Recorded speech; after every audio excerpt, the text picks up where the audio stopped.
Show. Always Irish Show. Always Irish Show. Sometimes it's good to just yell about football. What are you doing? Don't do this to me, Harry! The Ohio State. It's Ohio State! What do you mean, the? It's a poison. I almost stroked out and died over it. I'm glad to be at the party. I'm mad we're this late. You ain't a captain of nothing but a sinking ship. That helps the defense without them even doing a damn thing. Doing a damn thing. The call-in line. 312-988-15. You tell Johnny all you've heard and seen. Oh, Irish. Oh, Irish. Oh, Irish. Oh, Irish. Irish. Yeah, that's right. That's right. Welcome in, welcome back on a news-filled Friday. Listen, it's never going to end. It's never going to end. I philosophically have some questions for you guys about this playoff thing. Any corned beef this week? Of course. What kind? I don't know. I don't cook it.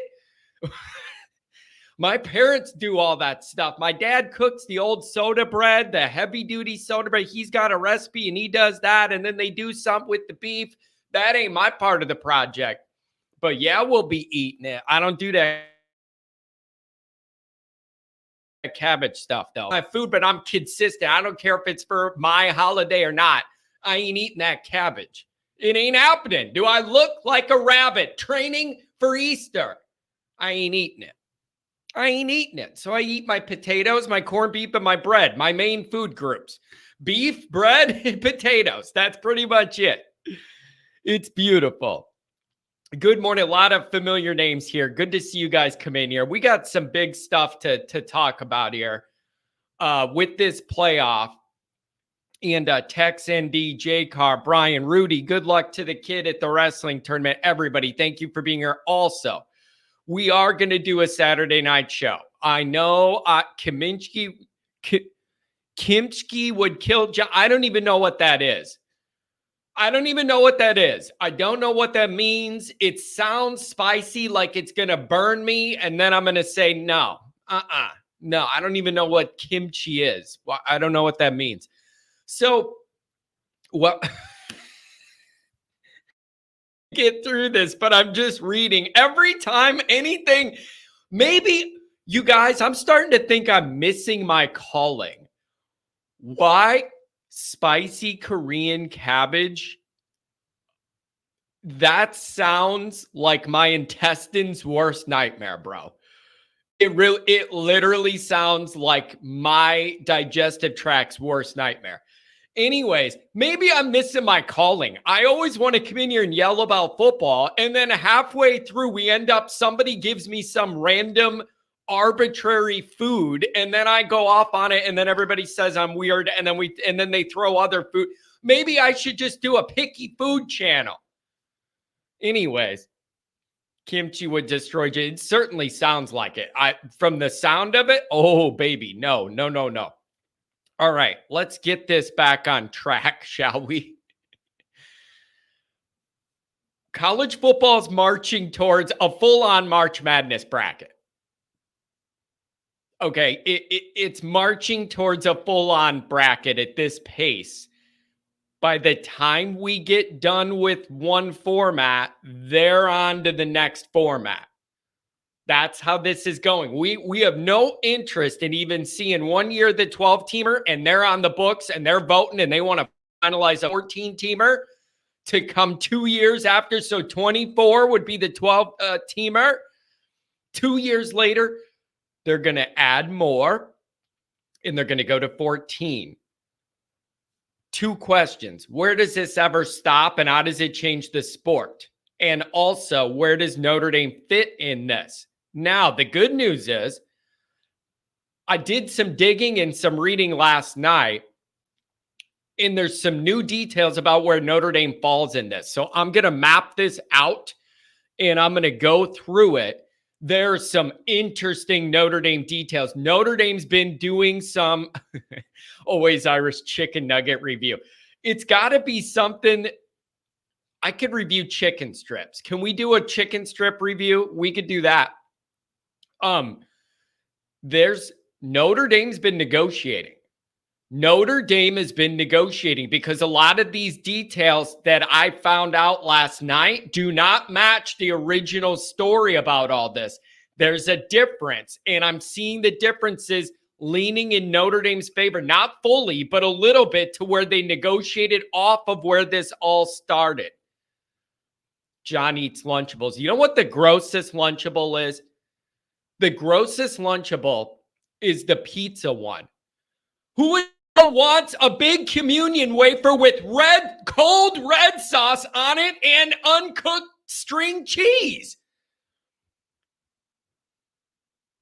Bro, I never understood that. I'm sitting there minding my business in 4th grade lunch, and I look over, and this dude's whipping out a mega-style host, dumping the cold red sauce on it, and then spreading the cheese. I don't understand how that was lunch. It was cold. Who's eating cold red sauce? Tex ND. That has changed. Let's get into this because now people are bringing up the numbers. It's changed. So I didn't even get through the introduction. I want to get there. I want to get their opinion too. But Tex ND, this has changed. This is the numbers that I did that show and put out yesterday. Right when I did it and put it out, then later in the day, more news dropped that contradicted those numbers. Let's go. Drunk Vigo, always Irish eats sloppy joes. You know what I'm going to say. Whenever anybody brings up sloppy joes, I go back to Billy Madison in the lunchroom where that creepy old lady's giving them guys sloppy joes. And she goes, I know how you kids like them extra sloppy. I made them extra sloppy for you. Have some sloppy joes. And then for no reason at all, Adam, I made them extra sloppy for you. And then for no reason at all, Adam Sandler goes, you're scaring us, lady. And then everybody laughs, including the lady. That's the funniest part of the whole bit. The funniest part of the whole thing is he's like, you're scaring us, lady. And then she laughs. Not only do the kids laugh at her, but she laughs. I know how you kids like them extra sloppy.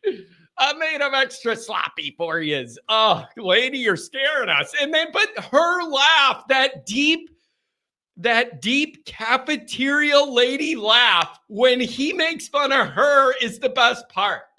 Like the kids laughing is one thing, but she does that cackle. Oh, it's gorgeous. God, it's beautiful. I love those dumb movies, man. All right. Can I get through the introduction here? It only took me 8 minutes. As always, you can find the program on YouTube. Do it. Subscribe if you haven't yet. Appreciate it very much. Get a video thumbs up. That helps Yanni Boy out as well. Those notifications, put them on that way you alerted every time a new episode drops. I know you don't want to miss it. Twitter. Search for Always Irish Rat. Always Irish Inc. Emails always up.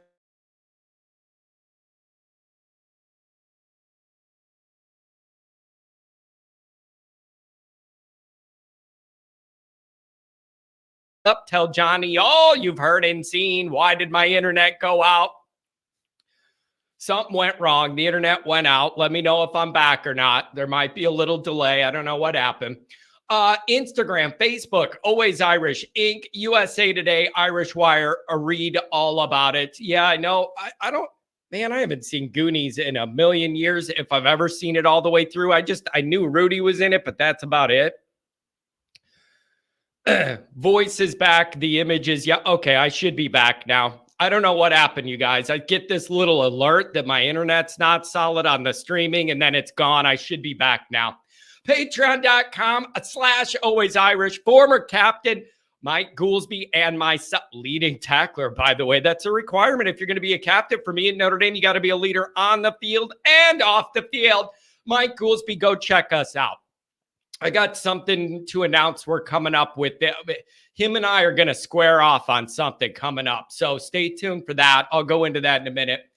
And so obviously you can see our fine supporters here, ndsubwayalumni.com. I know we moved a couple of the Lewskis. That makes me feel good. I did hear from this company. They moved a couple Lewskis off of our crowd. So I really want to thank everybody involved. And if you purchase the Lewski, helps these guys, helps the cause, and helps you have a little bit of fun too. All right. So let's get into this. Let me do a couple of these chats. We got a couple calls. I don't want to make you guys wait. Maybe I'll bring up the couple calls we have, see what you guys think, and then get into these notes. We got a $20 holla V1 rotate. Indy's so irrelevant that the Big Ten and the SEC are so desperate for the brand that they're reshaping the entire postseason specifically to try and force Indy to join them and give up their independence. I said what I said. It is wild. All of the allegations of irrelevance. And whenever something comes up, Notre Dame's a part of it. They have a seat at the negotiating table. And for whatever reason, people seem to want to be willing to play nice with Notre Dame. Fans of other teams and other conferences can't understand this. They get upset. Why does Notre Dame get all this extra consideration and treatment and whatnot? The reality is what those fans won't acknowledge, but that the TV execs acknowledge and the leaders of all these conferences acknowledge, Notre Dame's good for business. Notre Dame's good for business. And a lot of people don't want to accept that. And they get mad. Why is Notre Dame getting a seat at the table? Why are these people playing nice with them in the playoff without making them joyful? Because Notre Dame's good for business. Notre Dame's a good working partner. Notre Dame brings in eyeballs on TV, butts in seats. They sell merch. They fill up bars and restaurants and hotels no matter the price. It's not that hard to figure out why people want to work with Notre Dame. If Notre Dame was an independent but brought no TV value or revenue value, they wouldn't be getting any of this consideration. You know, I'm sure a lot of these leaders don't like Notre Dame and don't want them to be able to have all this playoff access as an independent and all that kind of stuff. But at the end of the night, it's about the money, and they know Notre Dame's good for the dough, bro. So they're willing to work with them. It's astounding to me the number of fans of these other conferences and teams that act like they can't understand why the powers that be want to include Notre Dame and work with them as an independent. They act like they can't. They're so biased, built up against Notre Dame. They just can't accept when Notre Dame comes to town. It's good for TV and it's good for business. And the attendance is going to be great. Like, they just can't understand these basic tenet concepts of why Notre Dame's appealing. Oh, have we won anything lately? No, we haven't won anything lately. But they still move the needle. They still move the dang needle. Thanks for the holla. Mikey Pulls. I won't rest until we have 64 teams in the playoff. By Monday morning after the weekend, you might have it, Mikey. On this pace, 12-teamer finalized a few weeks ago. Now they're going to do the 14-teamer, and then you'll wake up Monday morning and you'll have a 16-team March Madness bracket, and then the next week it's going to be 32, and then before you know it, if you're a college football team, you made the playoff, and then we just go from there, and maybe the regular season's just a bunch of blue and gold games. I don't know. I don't know where this is headed, but the speed with which it's heading is a little rough. Another Mikey Pulls. It's so cringy seeing multimillionaires cry that players actually have leverage here for the first time in college football history. It is very, very clear. A lot of these elder statesmen coaches do not like the players getting more power. It makes their job harder. That's what's going on. That was what jump-started Saban's retirement and all that. Like, a lot of these, especially the older ones, don't like losing this power and the players getting more. That's not how their worldview's set up. That's not these guys' entire existence in college football until this moment was the head coaches having unilateral emperor power over everything. And that's going away, and certain guys are not handling it well. I predict, here's my prediction. I think outside of the top like handful of jobs where it's a just plug and play year in, year out, Georgia, Alabama, Ohio State, that kind of thing, where they're competitive every year, the recruiting's not going to drop. Like, it's just they're doing good and they're going to stay doing good, in my estimation, right now. When you got that kind of situation, when you got that kind of I think this is going to turn into a young man's coaching sport. That's my prediction. I think outside of those top jobs where you're legitimately competitive every year for a title, I think more and more of those older middle range coaches are going to retire, go to the booth, go to the NFL, do what Kelly did and join Ohio State, say, I don't need these head coaching problems and I have enough big money from being head coach. Now I'm going to do this.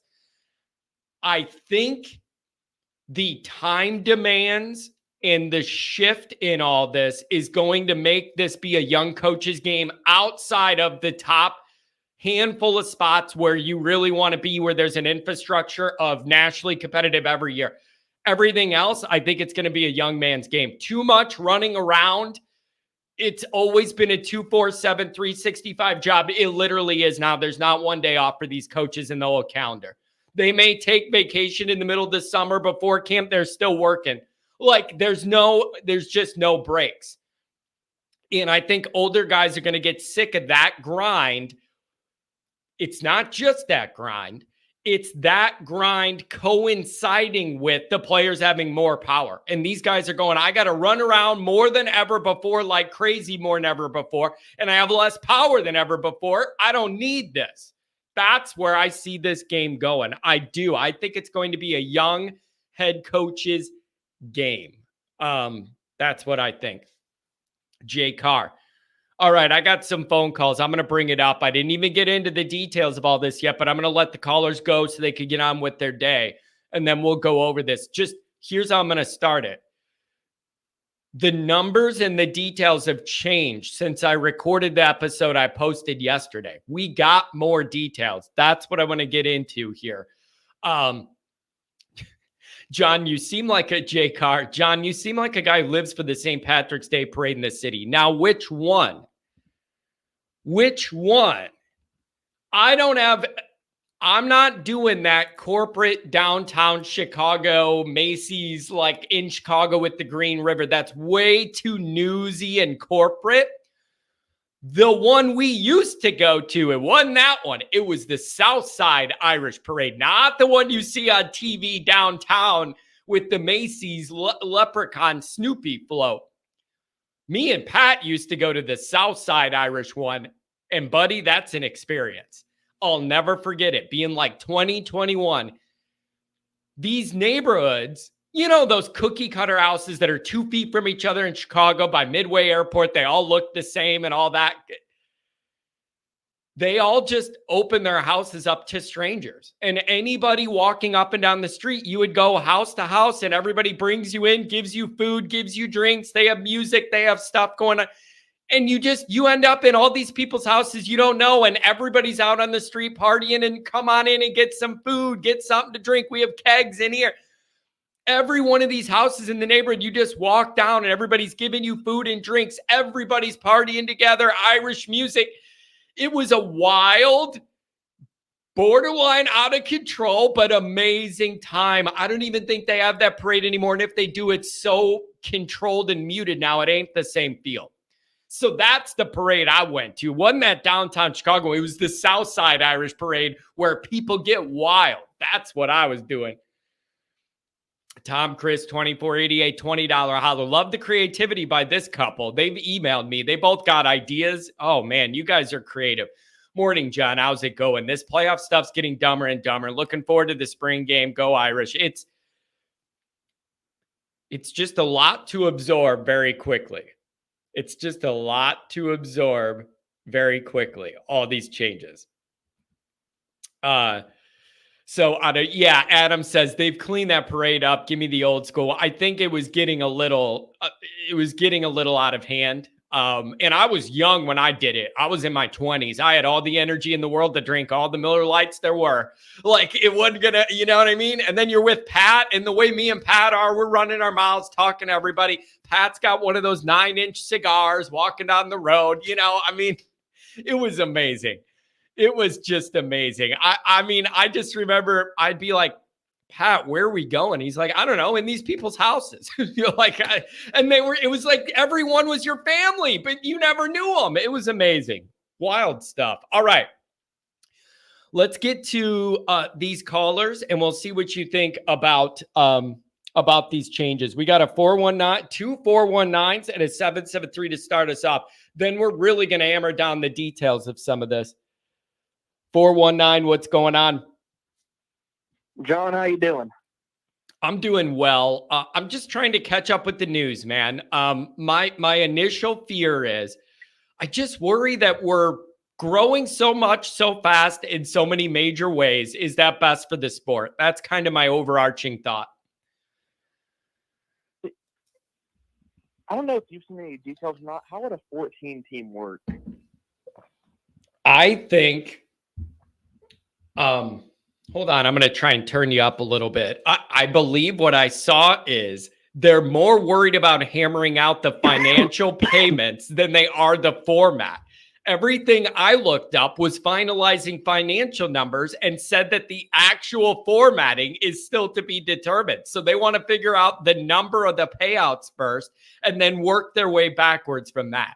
So I don't know that exact format, but I think it's going to be the 3-3, whatever it is with the Big Ten and the SEC getting more guaranteed, something like that. I was trying to think about it last night because I couldn't find anything either.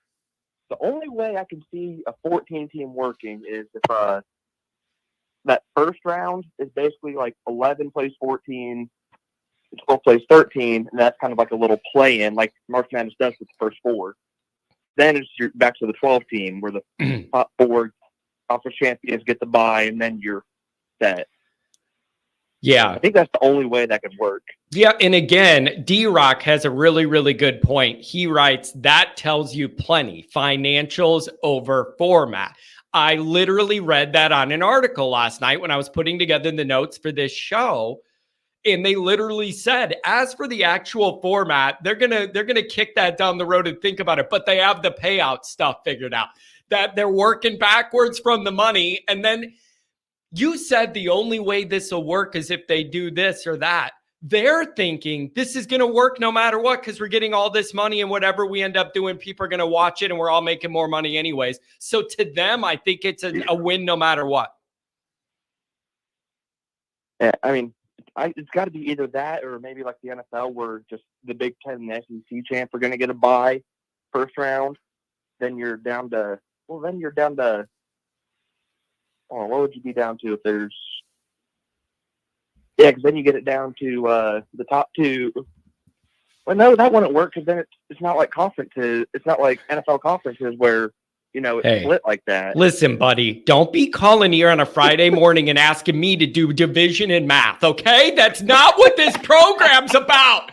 Don't call in here and ask me a calculus question at 9:20 in the morning. I'm not doing it. I don't have the brain power. Don't ask this of me, okay? I'm dividing it. And if these teams have a bye, how many are left? And if they play each other and then we divide that in half and then add it back to the bye people, you do the equations and send me the spreadsheet later. I'm not doing that math. Yeah, I don't see. Unless it's like I said at first, I have no clue. So yeah, I am not even going to try to think about it anymore. Oh man, it's change. You know, you always hear change is the only constant. You got to adapt with the times or die. I'm with all that. But for a sport that is based on a history so heavily, to shift seas this quickly, this drastically, that's what has me pausing a little bit is this sport was built around history. And very, very quickly, we are racing to the next thing. And it's just the speed that we're racing there has me a little on edge. I don't know. Maybe that's just my worrying intuition. But for a sport based so much on history, they are quick to undo it and go to the next thing and make new history. I don't know what to make of it. Before you know it, it's like you said, everyone's going to get in, and there's going to be no regular season. It's just, all right, we're starting the playoffs in August. Then once you lose, you're out for the year. I don't. Does anybody even think about, are we watering down the regular season, making it where what should be huge games that like dictate everything are just like practice it? Like, are you watering it down? The more people are in the playoff, by definition, the less each regular season game matters because there's more room to mess up and make it. Does it water it down enough where they I don't know how it ends. If it's all about money, it never ends. So I don't know. By the time we play Bama in 28 and 29, that game's going to mean nothing at this point. Yeah, it's I don't know, man. It's just changing everything so quickly. And I don't know. It's going to be really, really wild. But doesn't it surprise you a little bit? They couldn't take 1 year to see how the 12-teamer shaped up to inform them on the next version, make any tweaks or anything they wanted.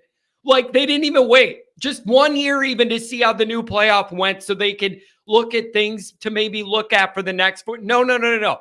They're so confident that this is perfect and it's going to go smooth. They're moving on to the next format. That's a little aggressive to me. But when there's money out there to be made, these people are going to go as hard as they want. Yeah, surprise me? No, it does not because of the money. But am I kind of dumbfounded by what they're talking about the way they're talking about doing it? Yeah, that I am.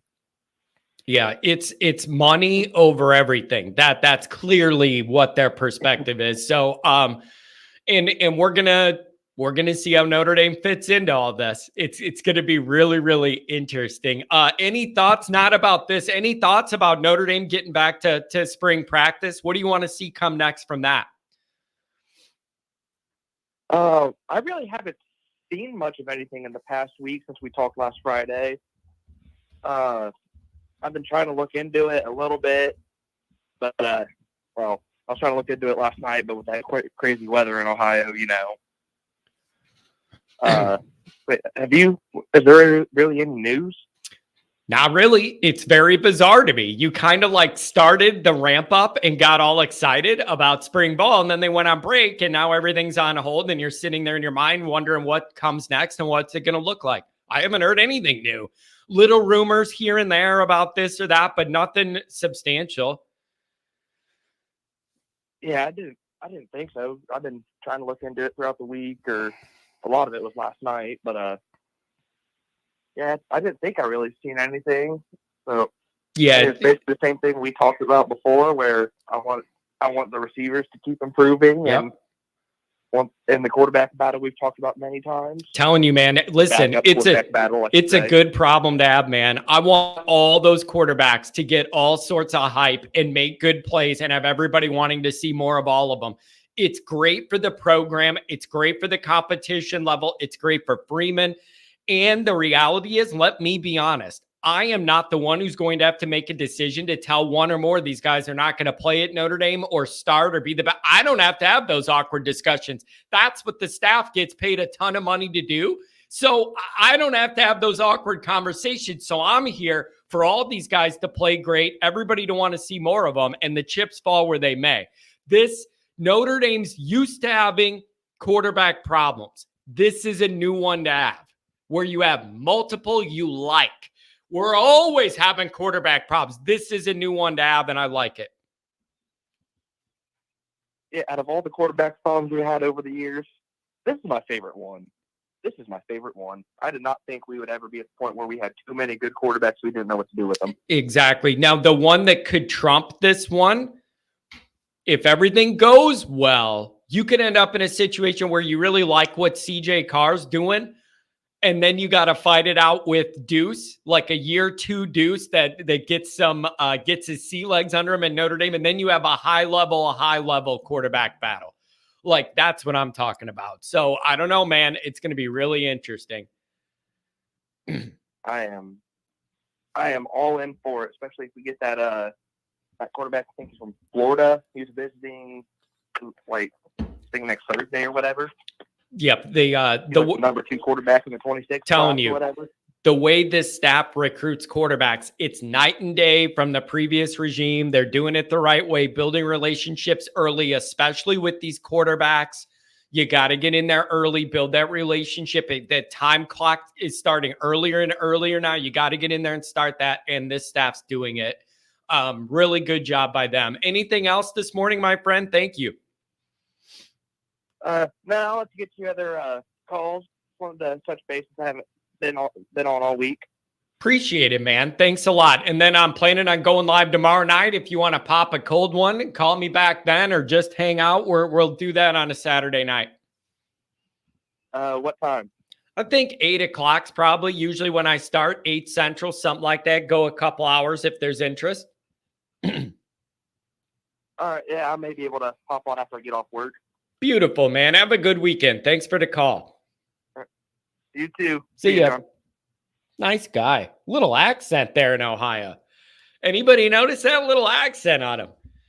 Jason Smith. And what's funny is the adults are complaining about the kids putting money as their first priority. It is a little bit ironic. It is. And then all these coaches that complain about what the players could do, and they don't want them to have more power, and they don't want them to be able to do this and that, but the coaches want to be able to do whatever they want and do this and that. You know, you always hear, okay, you don't want the players to be able to transfer and bounce around for NIL deals without sitting out. And then people be like, yeah, but the coaches can just up and leave like Brian Kelly did in the middle of the night. How is that fair that they could just leave for more money, but the players can't? And then you get into an argument about, yeah, but coaches are coaches and players are players. So you can't really compare that kind of movement. More coaches could move and it doesn't cause as much chaos as more players because there's way fewer coaches than players, right? Like, that's the argument against that. But nobody, what a mess. What a freaking mess. I don't know. 419, you're on the line. What's going on? Hey, what's going on? If you can hear this, I'm not peeing. That's my Keurig going right now. Sure. I got to get my couple cups of coffee since I'm your high energy caller, apparently. Yeah, yeah, you need to calm down, man. You really need to calm down. You're too excitable when you call in. Can you tone it down a little bit? All right, I'll try my best. With that 14-team proposal, I caught some language in there that I'm gonna explain what I think it means. But so since the playoffs started, three-quarters of the selections are out of the Big Ten or SEC, and only twice has the champion not been in those Power 2 conferences. So I think, like, from their side, it's kind of like when you got to partner up for a school project and they're doing all the work and everyone's getting credit for it. And I think where it says in 2028, it says there's a look-in clause. And I think that's basically to see if anyone besides the Power 2 does much of anything. So in other words, like, everybody else is saying it's not fair the cut the Big Ten SEC are getting, and they're showing them the body of work. So I feel like that clause is like prove it. Yeah, it's really interesting. And what's the argument against that? Like, you can't acts of the Big Ten and the SEC success. So when they come to the negotiating table and their argument is, We're the ones who are in here the most and are winning the most. Why shouldn't we get a bigger piece? It's hard to fight that unless you wanted it. Like, logically, it's hard to argue against those facts.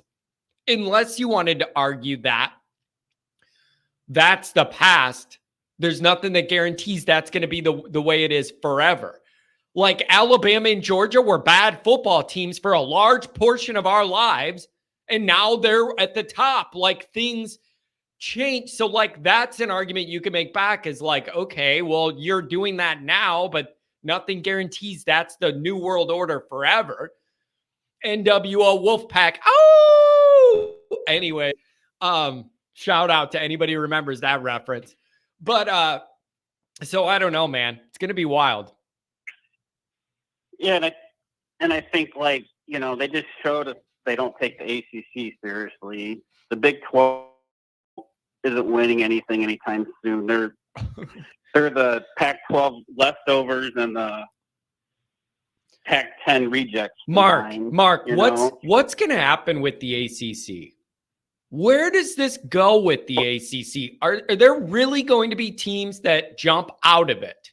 And if they're big brand name teams, does that not really alter, which then could alter Notre Dame's path? I see the ACC as being extremely unstable and unreliable and on the brink. And I don't know what's going to happen with them moving forward. Yeah, and I think that's what, you know, I think Clemson's waiting and seeing what happens with the Florida State lawsuit. But, like, I was reading about that, and they're saying Florida State's got to pay $578 million to leave the conference. So they're fighting for that. And then, so I feel like, you know, they would kind of set the precedent for Clemson to follow, then it would just blow up. And then I think for, you know, with Notre Dame, I think since they get that, you know, 17 million a year for, you know, being friends with the ACC, you know, if you take that away, I feel like that would be the biggest concern for them to join a conference. Yeah, and the issue is Mark, you need homes for all those other sports. That's the other consideration. It can't just be about football, but if that ACC starts crumbling, they got to look out for all those other sports. So I don't know, but I look at the ACC as toxic. I don't want anything to do with them. They are shaky. I don't trust it. Like, if Notre Dame's making, you know, like 20 million less from TV, and then, like, what is it, 9 from just the playoff revenue? So if you're talking in every year, I mean, you're talking about, you know, paying top coaches and attracting players. I just don't think that's sustainable. Yeah, so, I don't know. I don't. Mark, a part of me thinks whatever I think the powers that be know they're playing with house money, Mark. I think they all know that whatever they do, we're all going to watch. I do. I think they know that. And all this revenue's primarily anchored to these TV deals, and now they're getting big money. I think that they're playing with house money, and I admit that they are, because even if I don't like some of this, I'm going to watch. You're going to watch all the playoff games. I'm going to be here yelling about them. So they win no matter what. I think they think they're playing with house money because we're all going to watch whatever they throw up. Right. And then I'm protesting March Madness. I couldn't care less. Let me know when the brackets for the college football playoff comes out. Mark, people are surprised. I've never been a March Madness guy. I'm not a college basketball guy. I only really watch if Notre Dame's competitive, then I'll watch. I don't care about the brackets. I'm not taking a day off work to go gamble at Buffalo Wild Wings on teams I've never seen play before. Like, I find some of it disingenuous, Mark. You got these guys on their bracket acting like their mortgage depends on it, and they're like sweating it out at a dive bar over a team they've never seen play before or played once. And it's like there's no connective tissue other than like gambling. I just can't get into it. There's a lot of fake fanning that goes on in March Madness. Yeah, and I grew up going to Notre Dame basketball games, and LaFonso Ellis, Monty Williams. And I've been to probably a dozen basketball games, and I don't know if I just grew out of it or if the game's gotten worse. Probably I still both. watch, keep an eye on it, but yeah. And if Notre Dame's good, I'll watch. Gives me something all winter that I would care about. But when they're not good, I'm just not watching. I don't care. Anything else, Mark? Thanks for touching base on a Friday. I still think you need to chill out a little bit. You're on energy overload, buddy. Yeah, I'm going to get this second cup of coffee going, and I'll be fired up for Saturday night. Oh, man. All right, Mark. I'll see you there, buddy. Try and contain your excitement until then, okay? All right, later. Later. That dude is amazing. It didn't.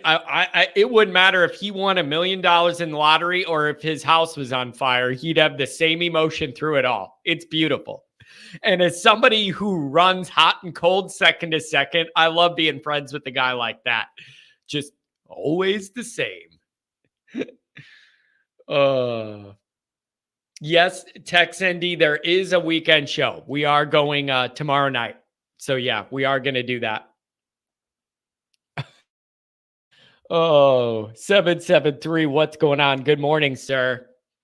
That's good timing. Hi, John. How are you? I'm just getting ready here for a Chicago St. Patrick's Day weekend, which they've bastardized, but that's okay. It's still my weekend.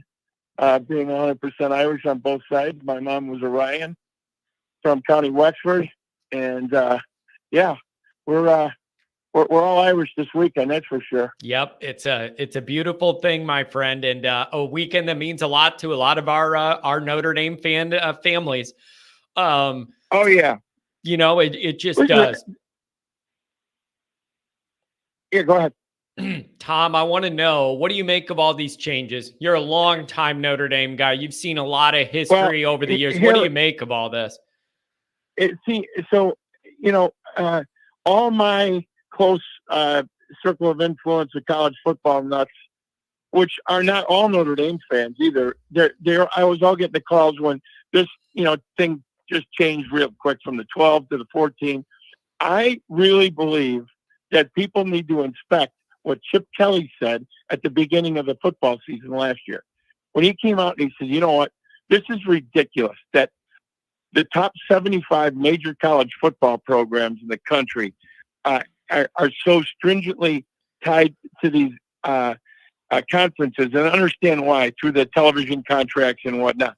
But if you clear the decks, and I think that's it's going to wind up happening in some manner, shape, or form, because you just can't run football and basketball and to a certain degree basketball the way you're going to run Olympic sports. How does that make sense to any of those administrators and athletic directors? Yeah, it doesn't. You're right. I got a girl that's playing volleyball. They take a girl volleyball player from Stanford who's got a class load. She's a true student athlete, and she's got to be at a Tuesday night game in Rutgers. Yeah. Really? Yeah.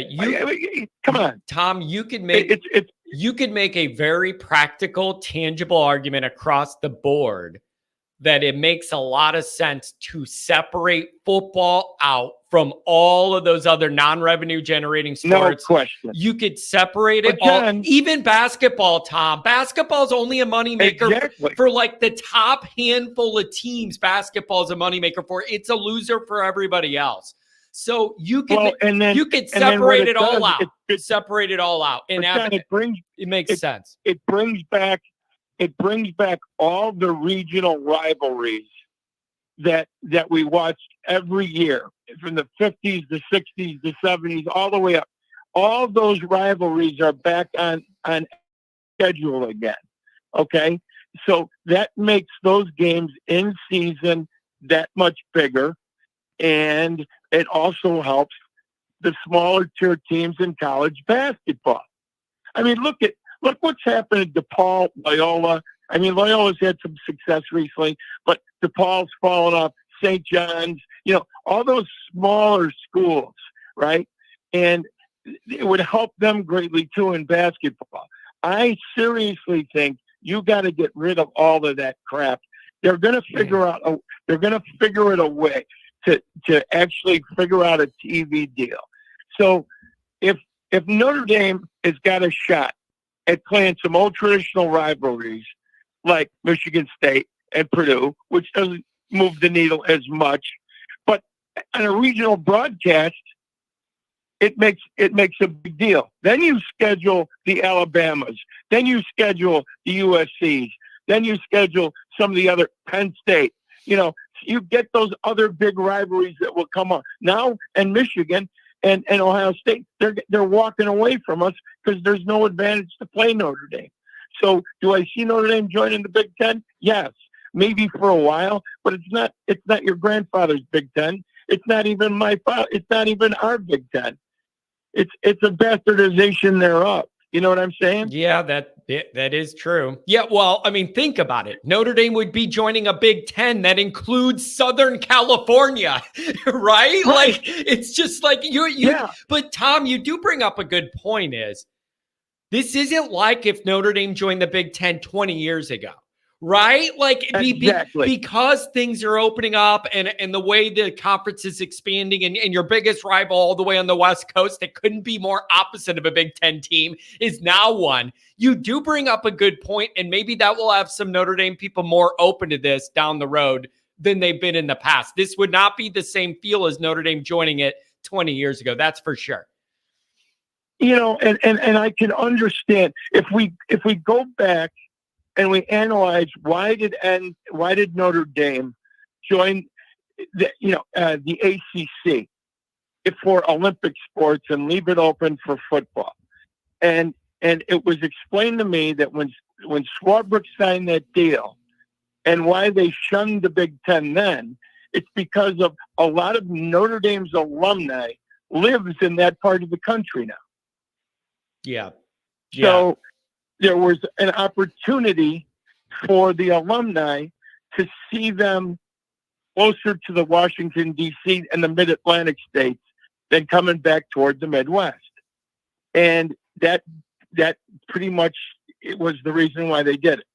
And there was no AAU affiliation that they needed with the Big Ten. Now that they've joined the AAU, got that cockamamie AAU affiliation, so they're ready to go. I just don't know if it's going to have a life of its own, or how long it's going to actually last. And they want us badly. Now, when you were talking about the money portion of it yesterday, Notre Dame is definitely getting reamed for not being in the Big Ten to catch all that extra money affiliate, but everybody screams because of the NBC contract. Well, which way do you want it? Either Notre Dame's relevant or they're not relevant to you. They need Notre Dame, and they know they need Notre Dame. And if the Notre Dame haters can't accept that, then tough tomatoes. Yeah. That's all I can tell. Yeah. And you know what else, too? Here's the other thing. I can play this on myself both ways, Tom. I could say all the quick changes and everything make me a little nervous. On the flip side, you could say whatever they come up with, if we don't like it, they'll probably change it in a year or two anyways. So you're like, my point. I think this thing's going to be a living, breathing organism that kind of changes as we go here. And so maybe I shouldn't get worked up if I don't like something, because in a year or two, they'll probably do something different anyways. I don't know, Tom. Yeah, I think I really do. I think it's a wait and see policy. You really have to take, you don't have to go back that far. In the last 30 years, there were still a lot of independent teams like Notre Dame, and they were independent for a reason. This all started in 1986 86 and 87 when Bo Schembechler, Lou Holtz, and a few other handful of coaches, they wanted to break, and it was really Bo Schembechler. They started the CFA, the College Football Association, so that they can do their own television contract. Because back then, at the NC2A and ABC, you could only be on national television once a year, and you could be on 2 regional broadcasts a year. The rest of the country said that's BS. And at that time, Notre Dame could have done their own network deal, but they decided not to because it would have hurt college football. And they never got credit for that. Esberg and Joyce were involved in that, and they never got credit for it. So what Schembechler did is he rallied up the rest of the coaches, and you could look this up, and it's verifiable, and they don't talk about it.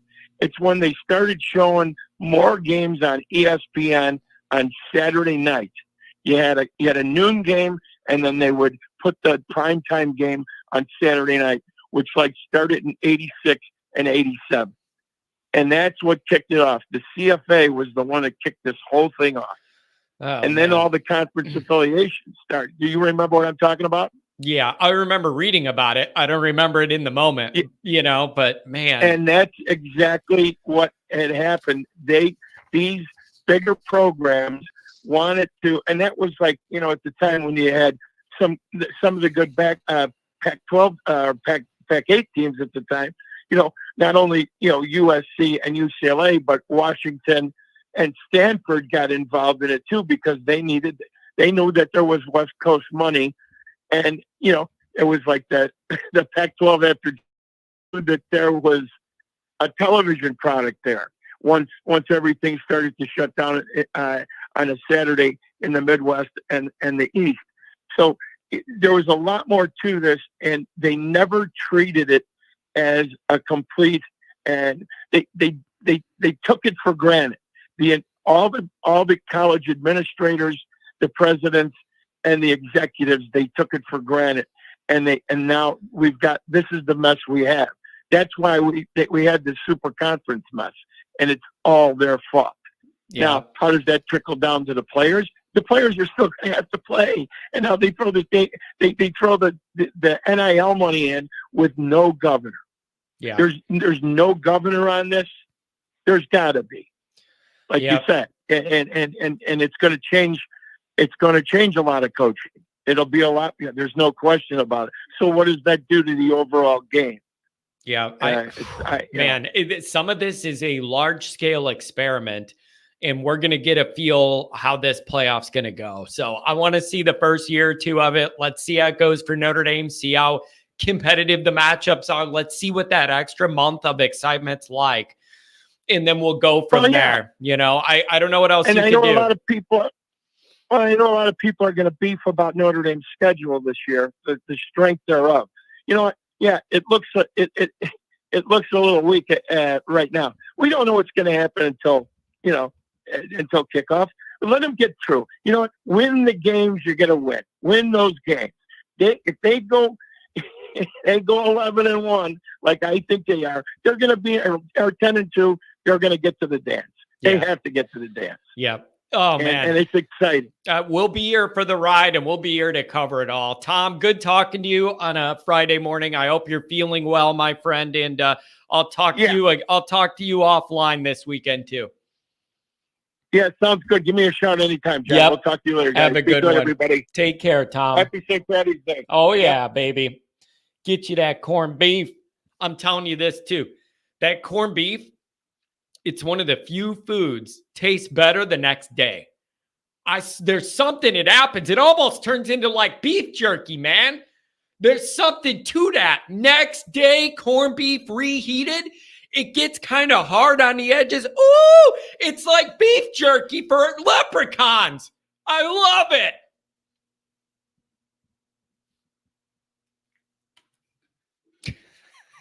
I eat corned beef. All it is like salty meat. Even I'll eat that. Meats, how are you shocked? Meat's one of my food groups. Meat, bread, potatoes. That's all I eat. Pasta and pasta. Does that count? We'll go back to the lines in a minute. Commander Luke, ND fans don't want the football team joining a conference because they know ND will take a back seat. If it was in the Big Ten the past years, they would not be conference champs one single time. If Notre Dame joined the Big Ten, it's the... Follow me here. Sorry, callers. Now he's got me off on this. Follow me here. We already covered this. I ain't eating cabbage. That's rabbit food. Getting ready for Easter. I'm not eating cabbage. It looks like rotten lettuce. I'm not doing it. Okay. All right. Here's the deal. Stop bringing up this cabbage. I just can't do it. It looks like weird rotten leaves or something. I ain't eating that. Here's the deal. ND fans don't want the football team to join a conference because they know ND will take a back seat. Here's my argument. If Notre Dame joined the Big Ten, we already covered this. They would have rivalry games almost every single week outside, like rivalry games historically, or games of serious intrigue John Q football fan public would want to see. Other than, I don't care about Rutgers. You could keep Rutgers. That doesn't excite me. Even Minnesota, I'm interested in because I don't like PJ Fleck. But like every one of those games would have intrigue into the matchup almost every single week. That is way more than we get playing this half ACC schedule is a sleeper. Is anybody else experiencing that? If you're not playing Miami, Florida State, or Clemson, the ACC is a sleeper. Oh, what about North Carolina? I don't care. Like outside of those three teams, sleeper. That whole ACC thing, bro, the schedule would be so much better. My intrigue about Indiana would be it's in Indiana. That's the only thing. Purdue and Indiana, like you want to own your state. That would be the intrigue there is that you're in state and you want to show them that they're nothing in football. But I'm just saying, no one here could tell me the Big Ten schedule for Notre Dame would not be 100 times better than the ACC one. I'm not a Big Ten fan. I hate the Big Ten. But I admit Notre Dame in the Big Ten is a 100% more compelling schedule week to week than this ACC deal where it's a sleeper most weeks. Northwestern's interesting to me for two reasons. One is I used to live there, right on Central Street, right across from the stadium. And when I woke up, in my bathroom, I had these like window panels that let the light come through. And the only other light was Fitzgerald's office in the top of that stadium when I was up at like 5:30 in the morning or whatever. So I have an affinity for for Northwestern just because I have memories of living there right across the street. And the Chicago Notre Dame connection thing would be interesting to me too. And let's be honest, it's easier for me to get to Northwestern or University of Illinois to watch Notre Dame play a road game. I can have some selfish reasons for this. But no one can tell me that a Notre Dame Big Ten schedule is not 100% more compelling than anything the ACC can provide. I'm sorry, but I get sick of Clemson. We've seen them so much, it's getting a little boring. Florida State's always going to have juice. And then Miami, it's just, they're a trashy group of people. I don't even want to ever think about them. Bro, please stop. I'm just telling you the truth. You don't have to like it, but you have to admit it. There is no way you can tell me a Notre Dame ACC schedule is more intriguing than a Big Ten one. You can hate it every bit of the way, but you got to admit it, bro. 618, what's going on? I got a 574 after that. And then in the second half, I'll break down some of these numbers of where Notre Dame's going to fall and some of the optionality they have. 618, good morning on a Friday. What's going on? Hey, morning, John. How you doing? I'm doing very well. There's just a lot of movement in college football. We're trying to figure out where Notre Dame's seat at the table is and how we're going to do. And we're in this weird pause with spring football. There's a lot going on for this time of the year. What do you think? I'm doing good. Hey, I don't know if you remember me, but I'm the one that came up to you at the top of the stadium at the Central Michigan game. I'm out here in Elgin. Yeah, I remember that. Yeah, dude, I'm telling you, man, that I love those seats we had right at the top. We were on the top in an aisle. I could stand, I could pace around. Like, I love those seats. You could catch a breeze at the top of the stadium. I could lean against the back wall and nobody's yelling at you to sit down. I enjoyed that top row. I pick it whenever I could get it. Yeah, no, it was a blast. Hey, so no, what I wanted to talk about, how much are you buying into the fact that Notre Dame's really kind of turned the corner as far as the wide receivers? Because in my opinion, last 3 years, receivers, there's no reason the tight end should be the leading receiver. I've listened to other podcasts, and they said they're making a turn in the right direction. And what do you think about the fact that using the transfer portal kind of plug in those gaps? So I think this would be a huge movement for Notre Dame football. Because in my opinion, the receiving core has been lacking, especially the last 3 years. So here's my thought. Good question. One that's on my mind often. I believe that the wide receiving group is going to be very much improved this year over the first 2 years of Freeman.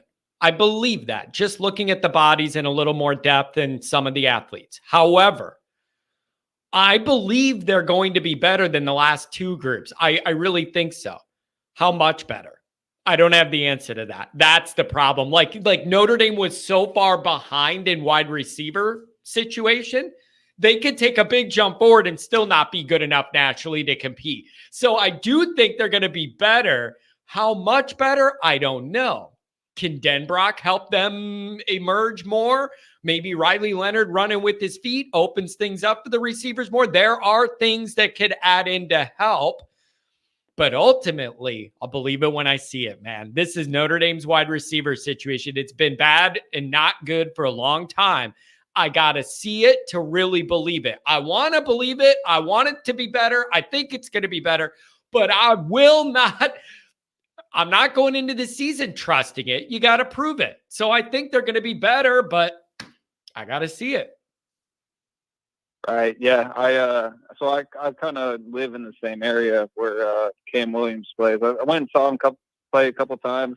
Are you kind of buying into the fact that he could be an impact player? Because, when I saw him, I don't know if it was just kind of the level of competition he plays, but I'm cautiously optimistic. I don't know if he's going to be an impact player his freshman year. I was just kind of trying to get your thoughts on that. Yeah, it's really tough with the freshmen. It's like, are they so good that they force on the field, or is there a situation where you need a spark and it's like, we would prefer to not have this freshman out there, but we got to put him out there because we need the bodies?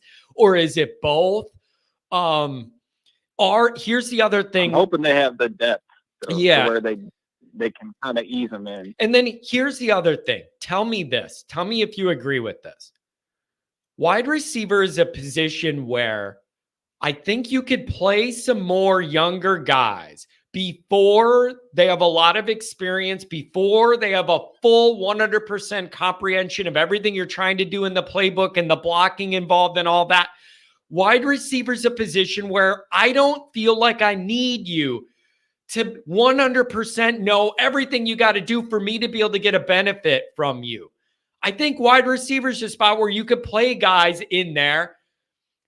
Don't worry about the blocking and all these other plays. We're just going to put in a play for you to get the ball and get a block, and then you go. Like, there's flexibility with wide receiver where I don't think they have to be experts at the full playbook to be able to help you.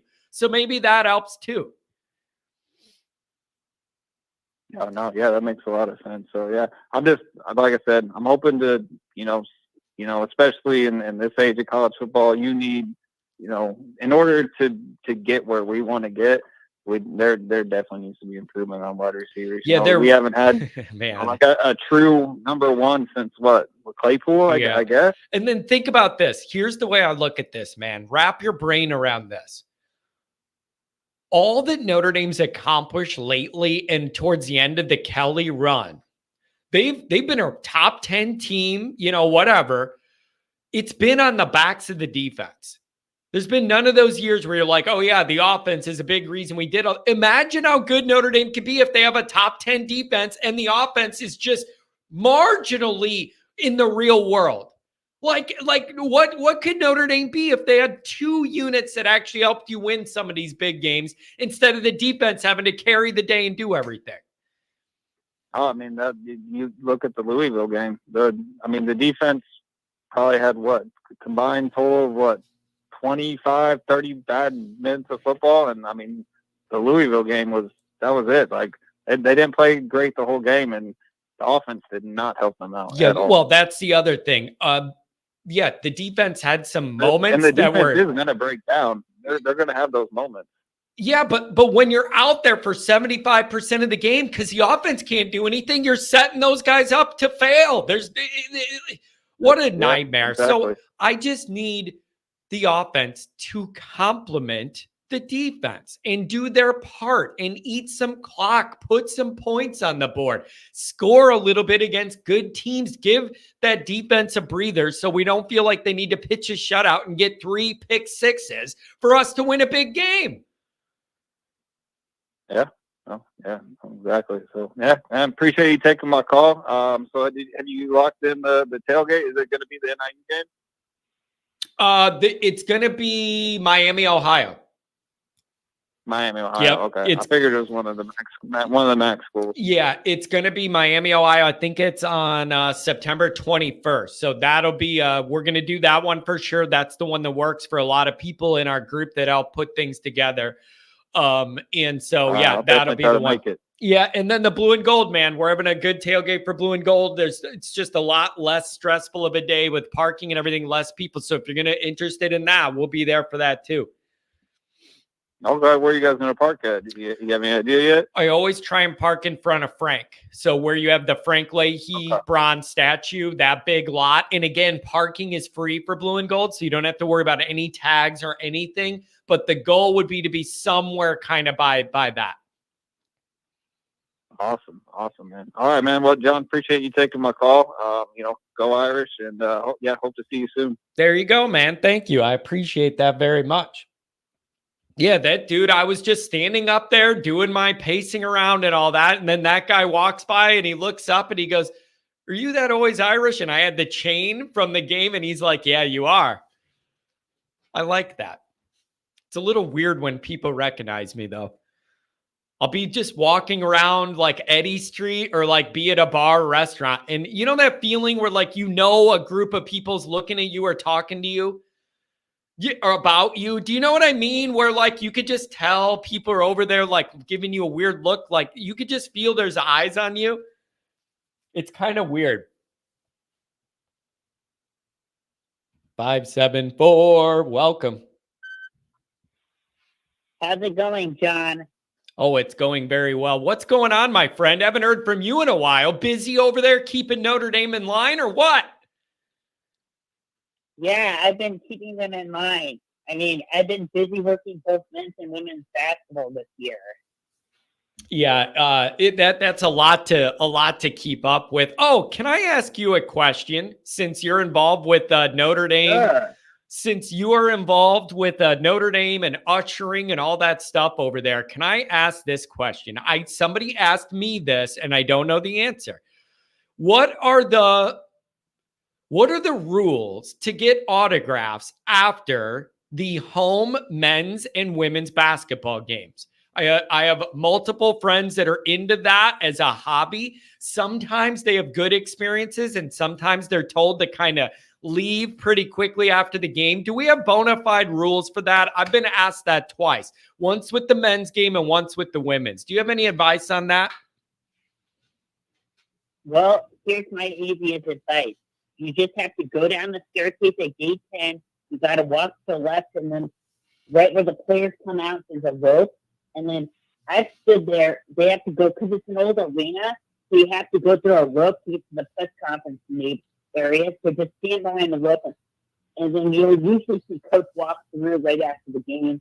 You probably can get autographs. I think they would sign for you. Yeah, thank you for that insight, because I didn't have any answers for that. Okay, what do you make of all these changes, my friend? What do you make of it? Where does ND fit in all this? Well, it's going to be actually interesting because I don't like how they set it up, because a lot of people don't realize this situation. If you're giving the top 6 conference champions a berth, you're automatically giving the ACC a berth. So I think they're setting it up so they would have like so they would have LSU host like Liberty in a game just so they can sell out the stadium and call it a playoff game.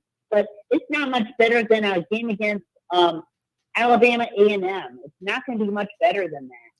Yeah. You know what's going to impact your life?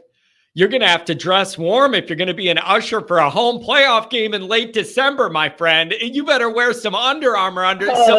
You need some long johns, buddy. It's going to be a cold night if we do that. Oh, yeah, for sure. I mean, after the Boston College game, I mean, I can't imagine what a cold night in December is going to be. But that's good for Notre Dame because it gives us an advantage. Yeah, that's the reason that I like that. Like you, and the way Freeman put it in his latest interview, he said, the way they asked you, what do you think about your position and all this? And he said, I look at it very simply. We have our bye week 13. That's how he's looking at it. He's like, we have our bye. We don't have to play that conference championship game. And that's our bye. And then we get back to business. So that's how he's looking at this. But if Notre Dame could end up hosting a home playoff game the last week of December, it would be wild. And you know what else is wild, my friend? None of the students would be there. Has anybody thought of that? That I think December 20th is the date of the weekend that this might be. None of the students are going to be on campus. So that's going to be a weird time. Well, how do you do that? Well, here's the good news about that. Notre Dame might not even be planning this event. Keep in mind, this is the college football playoff. This is like the NCAA tournament in women's basketball. If you go to a women's basketball NCAA tournament game, both teams have their bands. They sit. So we don't know what the allotment's going to be, because remember, they have to give the visiting team a certain amount of seats, because they have to give their season ticket holders access to the stadium, because they want to make it a neutral site. But if it's a home game, then I imagine Notre Dame would just sell those to general fans. But it would be crazy.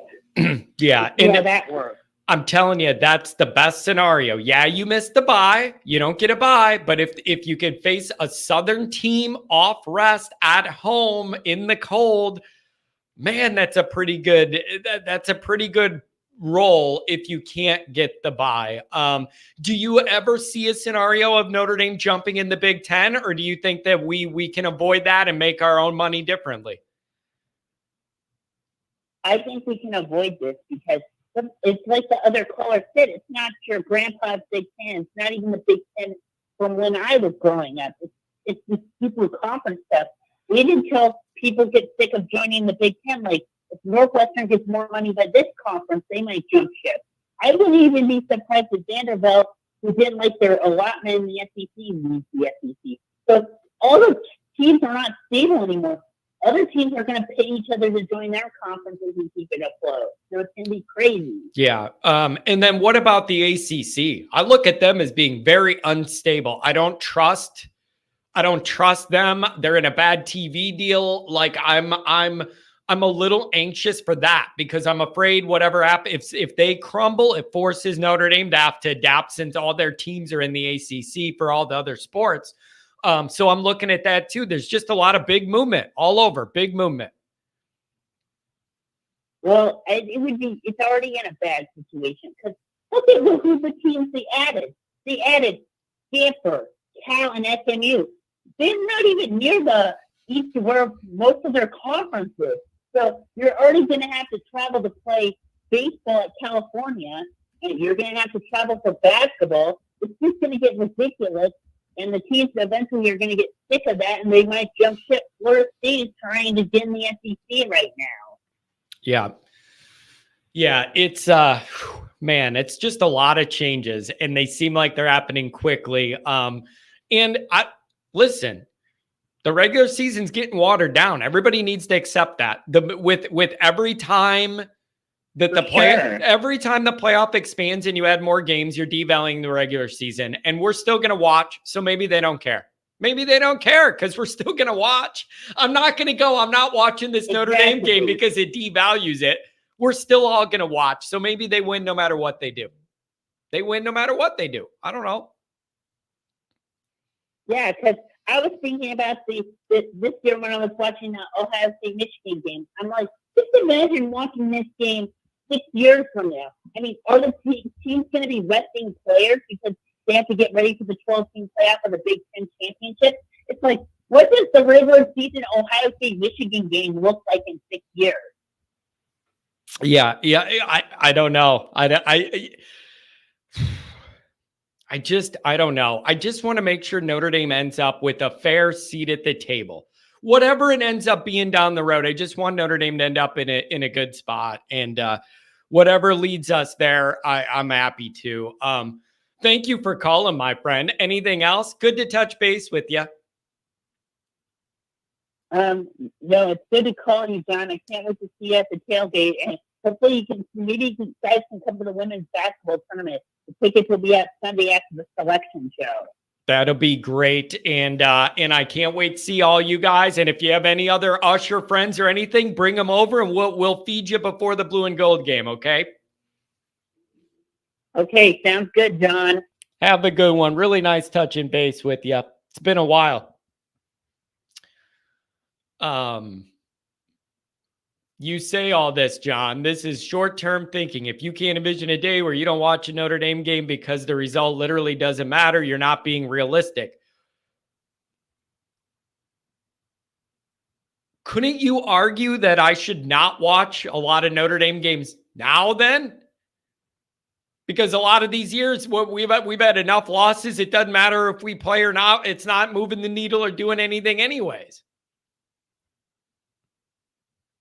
And also, sometimes you guys speak as if I don't do this for like money sometimes. What do you think? I'm just not going to do a post-game show and take calls because I disagree with the philosophy of how Notre Dame's positioned or something? Like, I'm still going to watch.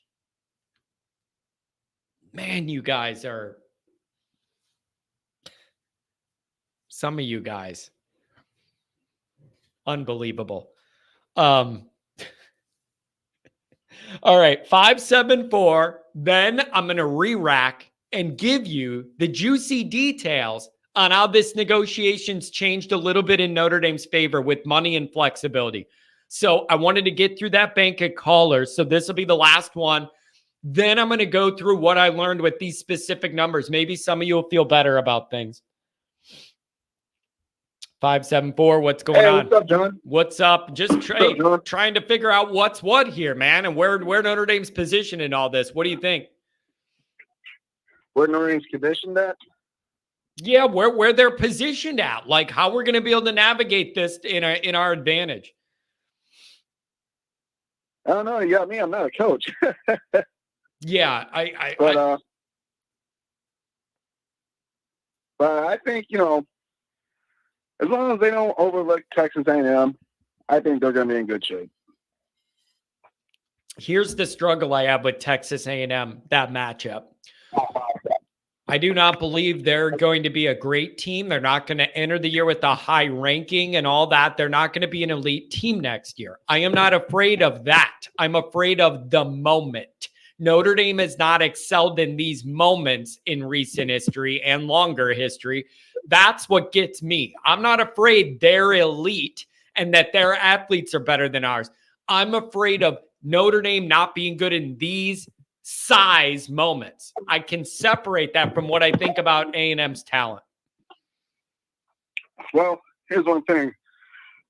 As long as our secondary is good, as long as the lockdown Benjamin Morrison is ready, as long as the Heisman Trophy killer Xavier Watts is ready, we have a shot at winning all these games. Yeah, well, they definitely do. There is a scenario, a realistic scenario, where you could argue Notre Dame should be favored in every game they play next year. Think about that. There's a legitimate argument. By the time we play these teams, we could be favored in every single game. We have Ben Brock. We have some receiver help now. Looks like it, at least. Mixed feelings about the quarterback situation because of last year's transfer portal quarterback. But yeah. Which player are you the most excited to watch this season, man? You know what I want? I want one of these freshmen to provide a spark we haven't had in a long time. Are you following me? Can I get Cam Williams running loose and doing all this stuff as a freshman, or KVA running the middle of the defense or something? That's what I want. Give me a spark nobody's counting on. Do you follow me? That's a good idea. Like, give me a dude. I can talk about the guys we already know are decent. We want them to be good again or whatever. You know what would give this whole program a spark in the fan base? Having one of these guys you're not counting on being one of your better players doing that. We have not had that forever. Give me one on defense and one on offense, and everything will change quick. That's a good idea. How about this? Remember when the Giants won the Super Bowl the first time? I do. Justin Tuck, they weren't expecting him to have a game that he had that first time. There's always that guy they don't ever hear about or watch film on that does something that helps the underdog prevail. Yeah. So that is a good idea. Yeah. We need somebody that to shock these teams. And I just think then you also are building more weaponry. You have the guys you already know are pretty good that you're counting on being good again, coming back. And then if you can add some of these guys to that, then it just makes you a more dangerous team. So if that means KVA is undeniable as a freshman and he's got to be out there in the middle of that defense, then I'm here for it. If it means Cam Williams, yeah, he maybe doesn't have an understanding of the entire route tree and every single block he's expected to make on the flat as a wide receiver, but you could get him the ball in space and let him go do what his God-given gifts allow. That's what I'm here for. Yeah. How about this? Somebody put in the chat, Luke put in, give me a D-end pass rusher that surprises a little bit, getting around the end. That's one thing I think. Yeah. That's one thing I think this defense could use. They're already a top 10 unit, pretty solid up front. But can they get after the quarterback and make more splash plays on third and medium, third and see some of that action, boss? Like, I'm here for all that. Yeah, so am I. I mean, we do have to have more guys. We need more than just the known guys to step up. We need like everybody to step up, but we want to go as far as we want to go. Yep.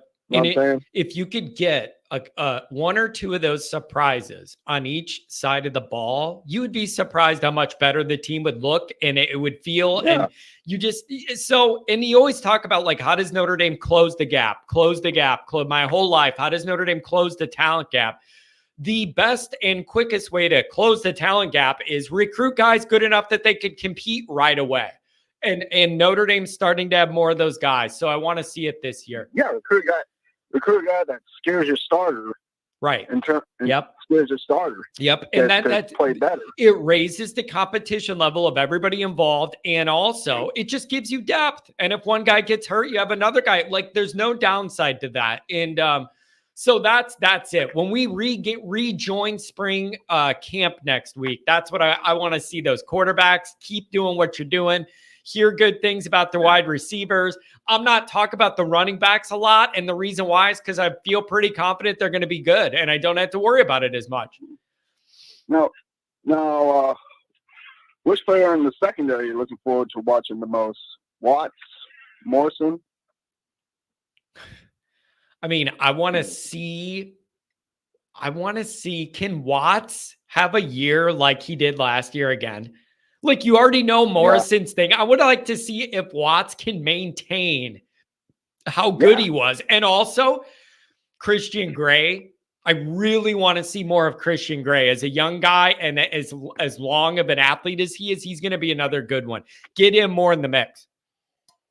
Now, what do you think about this idea? Now, me and my friend, you know Kevin, my buddy Kevin Collegia, Mm-hmm. he and I were talking. What if he made Xavier Watts, since he's good at returning interceptions, he should maybe give it a shot at punt returns? Maybe. Oh, that's interesting. Yeah, I don't know who they're going to have do that. They got some speed guys from the portal too that they're going to want maybe to do that. Yeah. Yeah, that man. Yeah, they got options there now. They got good options there, I think. Michigan had one of those. Ohio State had one of those.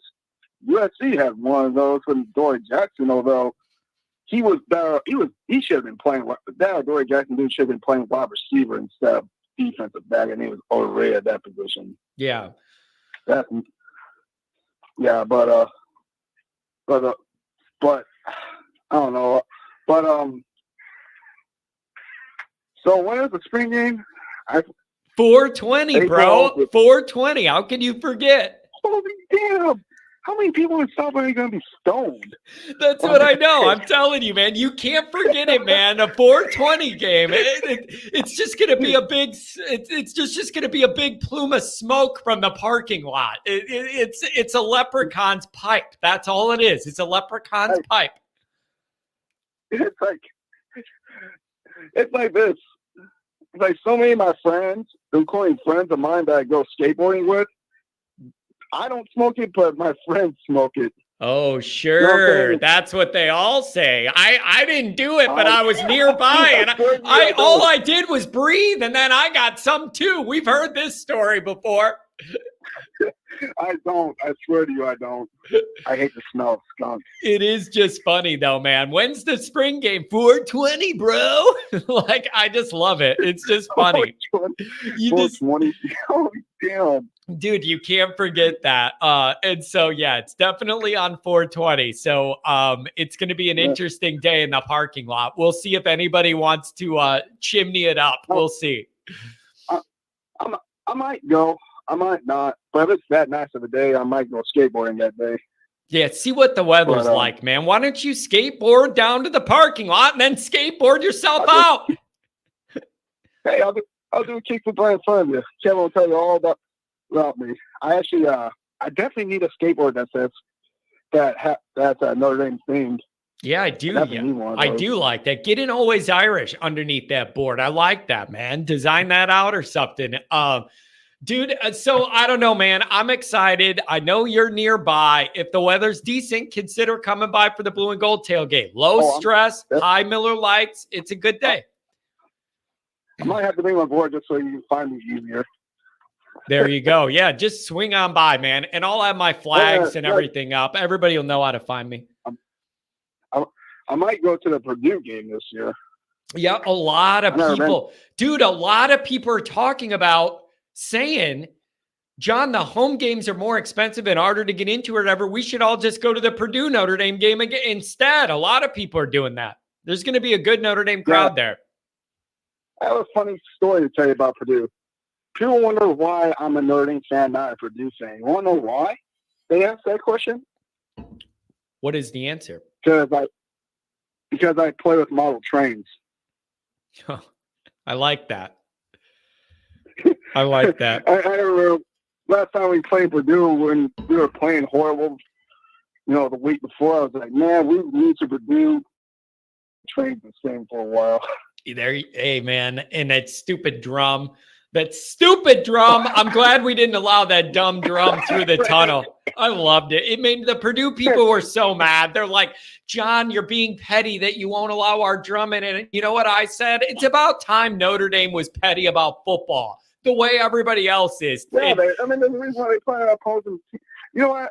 Whoever came up with that idea for a new tunnel for the opposing team, that was a great idea because we didn't lose much at home since. Yeah.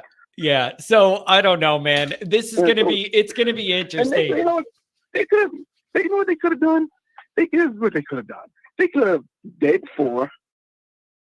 They could have parked, take all the pieces into through the tunnel, and then put it together.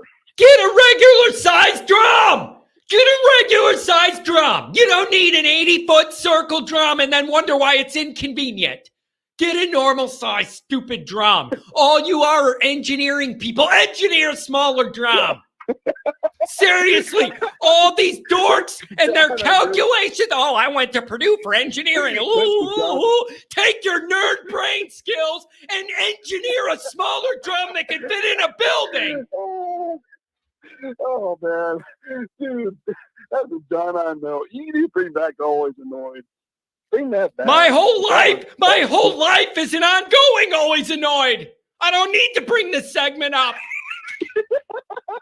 Jesus.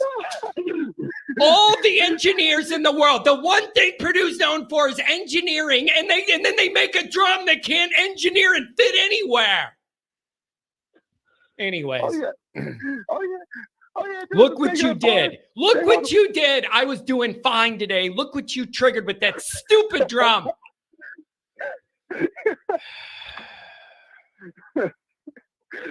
Good. I love getting ranted. Yeah, good job. You got me going now. Now I need the oh man. Anyways, you got me going. Anything else, my friend? Thanks for touching base. Look what you did.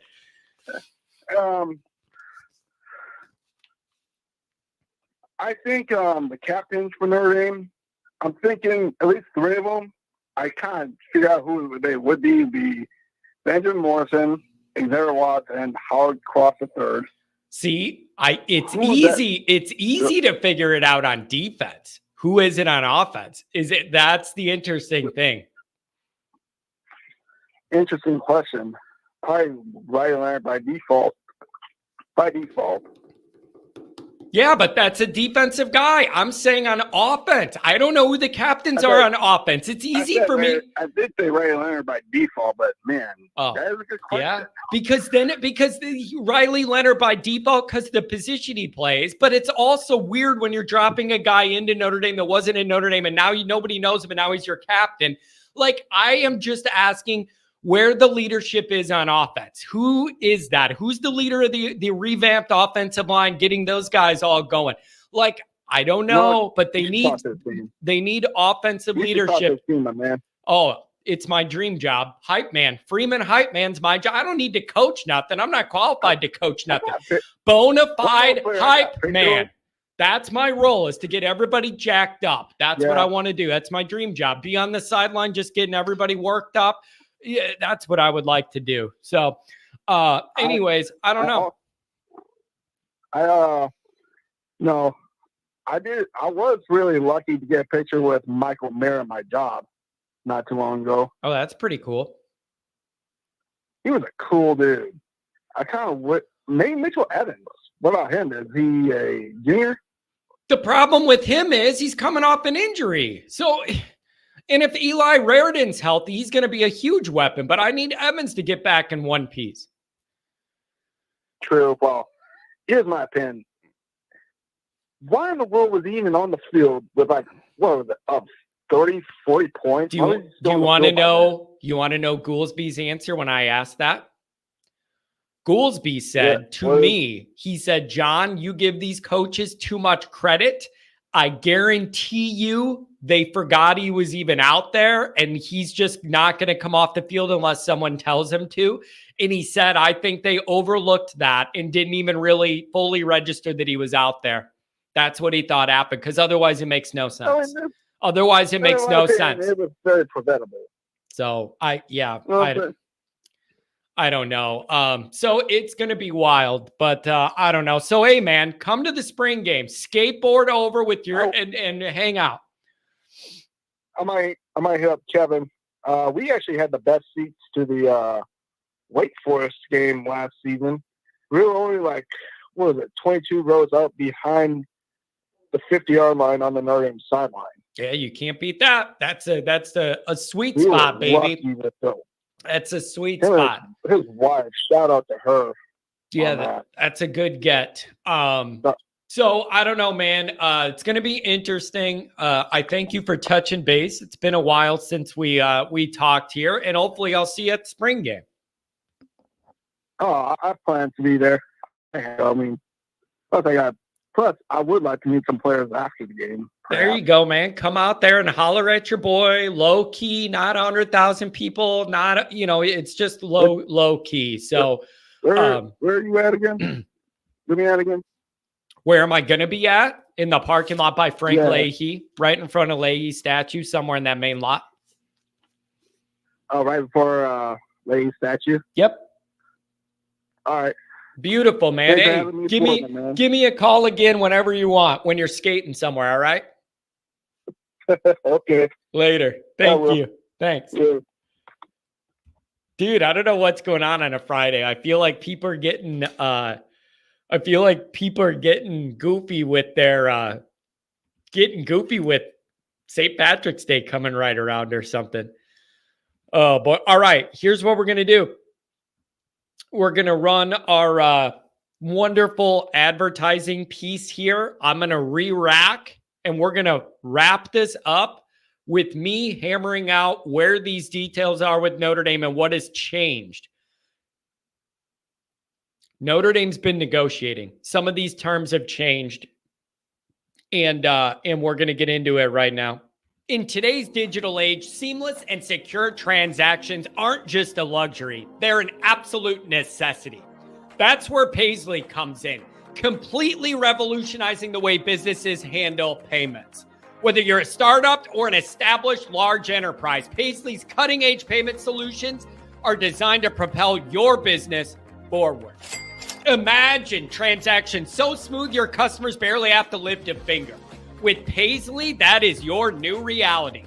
Our platform offers an array of features from instant processing to ironclad security, ensuring every transaction is not just a transaction, but rather a step towards building long-lasting customer loyalty. Why choose Paisley? We're not just another payment processor. We are your partner in growth, dedicated to providing personalized service that understands and meets your unique business needs. The platform's intuitive, our fees are transparent, and the support team is unmatched and unrivaled. So to all the entrepreneurs, innovators, and dreamers out there looking to elevate their business's payment game, Paisley is the answer. We're more than a platform. We are a movement towards a frictionless financial future. Ready to join us? Visit paisley.com to learn more or contact Always Irish famous caller Tom Frawley, Chicago's very own, for a personalized Paisley consultation. You can reach Tom at 773-332-7742 or tom@paisleypartners.com, and be sure to mention Always Irish sent you. All right, here's the deal. Why are people saying Hartman is going to the Bears as what? A clipboard holder? Seriously, what is he going to the Bears to do? It ain't play football. To look good on a billboard? Anyway, I don't even want to. I'm done with that guy. It's nothing personal. It's just not good enough at football, man. Sorry. All right. Here's how we're going to round this out and wrap this up, okay? I want to compare. When I did the episode, but this is a perfect way to round this off into the weekend. When I did the episode that I released yesterday, I usually record the episodes a day before they post so I can stay ahead of it, have everything set up one day ahead, okay? When I did that, I had limited information about this new 14 format. Where does Notre Dame fall in all this? The initial numbers I read were not favorable to Notre Dame, and I'm just kind of wondering how you navigate all this. And somebody said he was a jerk at your party. Who was a jerk at my party? Oh, Hartman? No, he wasn't. He wasn't. He was polite. He was all smiles. Why wouldn't you be all smiles? You're walking into a place where everybody loves you and they're giving you money. Of course Hartman was smiling that day. How could you not smile pulling up to a place where people are lined up outside to get your autograph and give you money? Who wouldn't be in a good mood? Unbelievable. Imagine on a random Sunday in the summer, you pull in a parking lot and there's a line around the block of people that want to meet you and give you money and take your picture and give you their wife. What a good life. I just wish you could complete some passes against Clemson.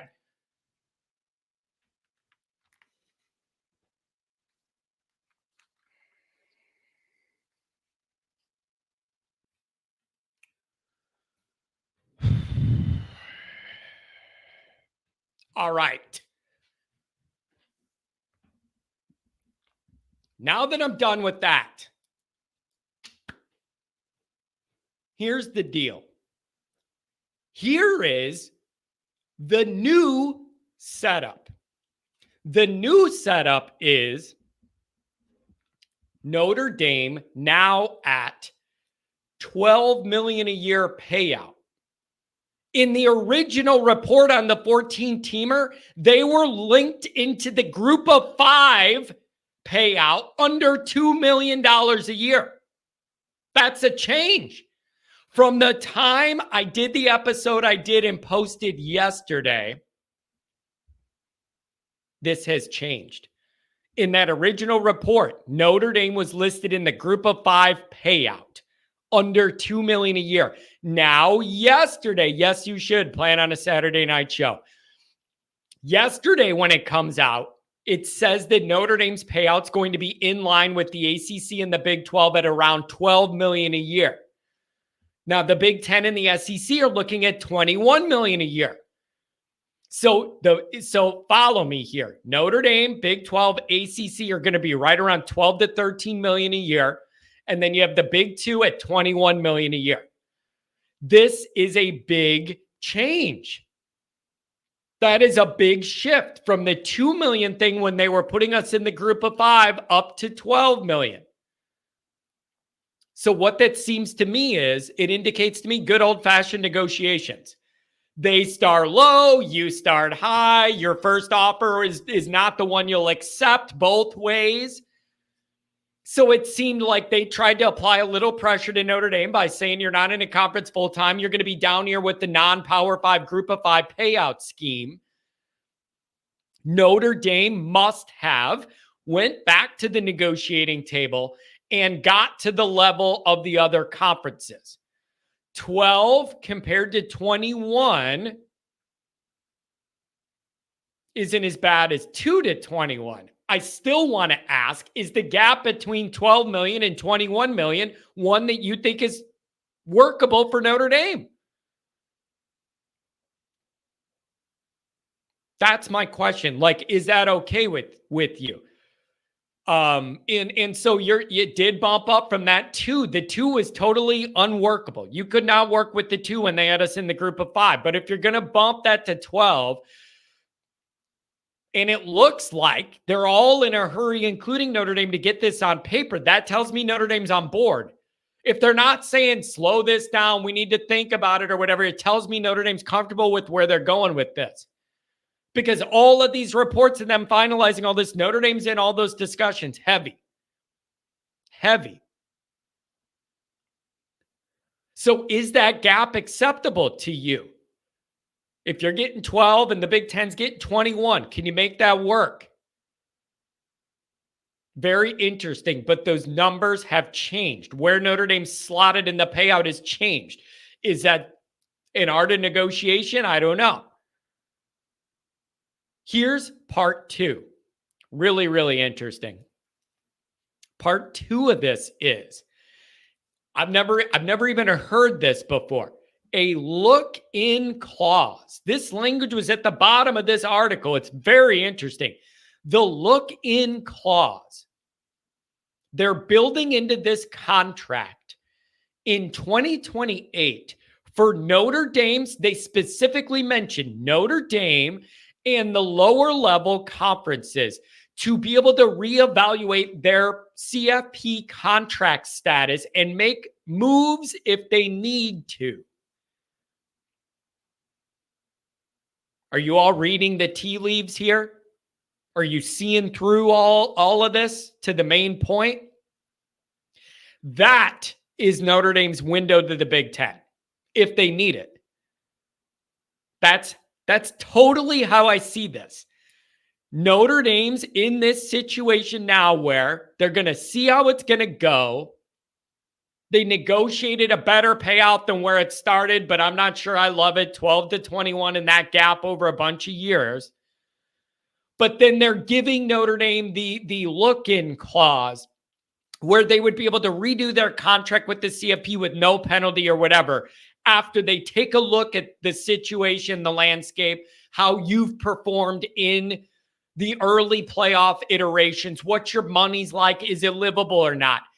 Very, very interesting. That look-in clause.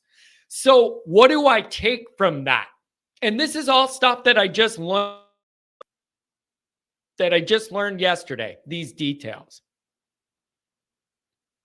Wait. No. D-Rock, split up their $20 million out. No. Every team gets this. It's not like they're having 21 and dividing it by 10. So it's very, very clear to me. Notre Dame negotiated here. Notre Dame had a plan. Some give, some take. That's my takeaway from this. Bavak was trying to find a way to keep Notre Dame independent, but also keep the door open if we need to move. And if that was the goal, I think he did pretty good. If that was the goal, I think it's pretty good. Because you're involved in the playoff. It's livable enough with the format early on. The money, they must not think it's too out of whack.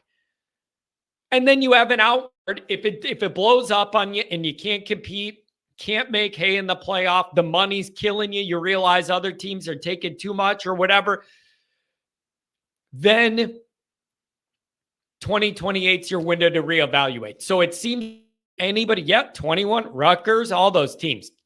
It's just, yes, this isn't, you get this share if you're in the playoff. This is the money you just get for existing, being in that conference. Rutgers, 21 million. Whatever. Notre Dame, they at least have flexibility now. So I think that's the big thing to take away from the immediate news here is Notre Dame did negotiate, and they have flexibility moving forward. So it seems like a lot of my questions were answered about the money. And I was really worried about getting locked into something. And then if you need to pivot, but you're locked in it, how do you do that? That 2028 look-in clause provides Notre Dame that out without a big financial hit. You have to pay a big buyout, whatever. So it's clear Notre Dame was able to negotiate some things here, but you also have to admit Notre Dame wasn't really coming from a full position of power here. Notre Dame walks in most rooms and has more power than most people there. You don't in this dynamic. You're outnumbered and outpowered by the Big Ten and the SEC. So I just think this is about as good as you could do. If the goal Bavakwa has is being able to exist in the new playoff, but having flexibility to adapt later on if we need to, I think he accomplished that. And then it's in the eye of the beholder whether you think giving up that amount of money is a big deal or not, or Notre Dame can make it up somewhere else or whatever, that gap between the payouts. So I don't know. But it is clear to me Notre Dame did have a plan, and it's clear to me there was some negotiations here back and forth, because many of these things have moved. So that should give you encouragement that Bavak was a grinder and he's willing to negotiate. The payout changed, and they added the clause to give Notre Dame flexibility. So Bavakwa probably feels like that's about as good as It's about as good as you could do for now. And then Notre Dame could adapt later if they need to. And so I don't know, you guys. It's just and here's how I'll wrap this up. And I mean this sarcastically and genuinely. Everybody involved here has made it clear it's about money more than anything else. More games equals more money. So why should I think that this playoff thing's going to stop expanding? Like, it's a joke. Oh, March Madness, college football, blah, blah, blah. They already let you know by their actions. This is about nothing but chasing money. And more games is more money, no matter what the quality of the games are. More playoff games is more money, even if they're bad games. Realize that. It's not a quality argument. More games, more money. Why would they ever stop? If integrity of the game was a priority and cherishing the regular season and not wanting to devalue those games was a priority, if the student athletes, the student part of it was a priority, we could have a different discussion. But none of those things are the priorities. Money's the priority. So when that's the case, I legitimately, where does it ever end? When more games is more money. When does it ever end? When that's the driving principle. I don't know. But I guess closing this episode out, I guess I feel a little better because I can tell Notre Dame's negotiated this and they have flexibility later if they need it. Get to see how the playoff thing's going and then decide what they want to do. And then that money piece, I don't know. You're going to have people debating whether that's too big of a gap. Notre Dame can make that money up elsewhere, whatever. We don't need those resources. I don't know. Yeah, Adam, student athlete. Everybody's laughing at that. What's a student athlete? I don't know. Remember when that used to be a thing and a big priority? So I don't know, you guys. That's kind of where I'm at on all this stuff. It's just wild. Everything's changing so much. Everything's changing.